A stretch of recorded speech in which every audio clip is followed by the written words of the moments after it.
This is a water vole, a creature now threatened with extinction. Up until a few months ago, this riverbank was its home, but for its own safety, the water vole was captured along with 5 others and brought here to Blackpool Zoo.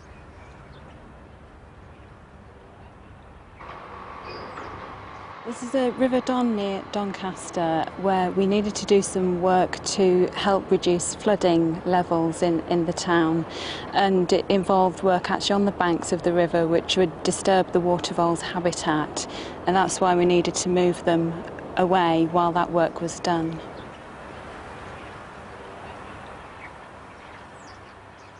At the zoo, the water voles have had several health checks, and Ian Valentine's team have tagged each animal with a microchip to help with identification. Chipping of an animal is important because it allows us to identify the animal on an individual basis. If it was a large animal, it would be very easy to put a tattoo or an ear tag on it, but for a small animal it's not so feasible.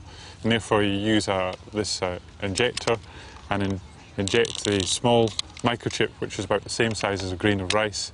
Once this is into the animal, you can then use a reader, pass it over in front of the chip, and you then have a number which is identifiable. When the water voles are released back into the wild, the Environment Agency will check that they're okay, and microchipping makes that job a lot easier. Today, 2 pairs of water voles are being taken back to Doncaster by the Environment Agency. 1 pair will remain at the zoo, where hopefully they'll breed and produce younger animals that can be released back into the wild at a later date. So much care is being taken because water voles are now one of the most endangered species in the UK. So what are the reasons for their population decline?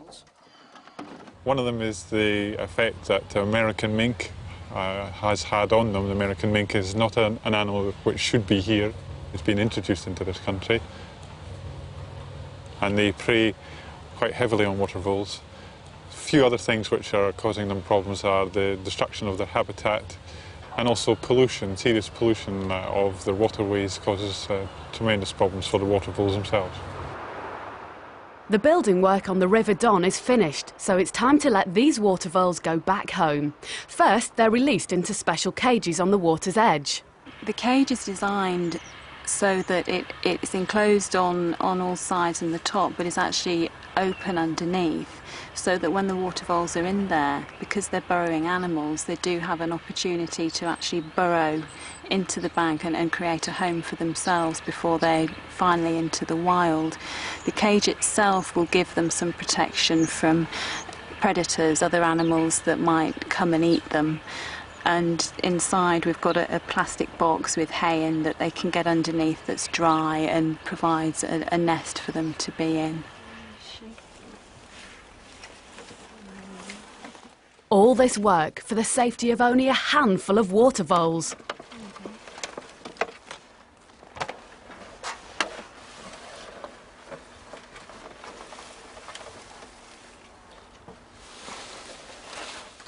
If we just let the water voles go into the wild with no cage, they would have been very confused. They've been used to being looked after in the zoo and would probably have just run off and not survived. Hopefully they will start to feel comfortable on the site and start to make burrows themselves and burrow out, and in that way we'll know that they're happy at the site.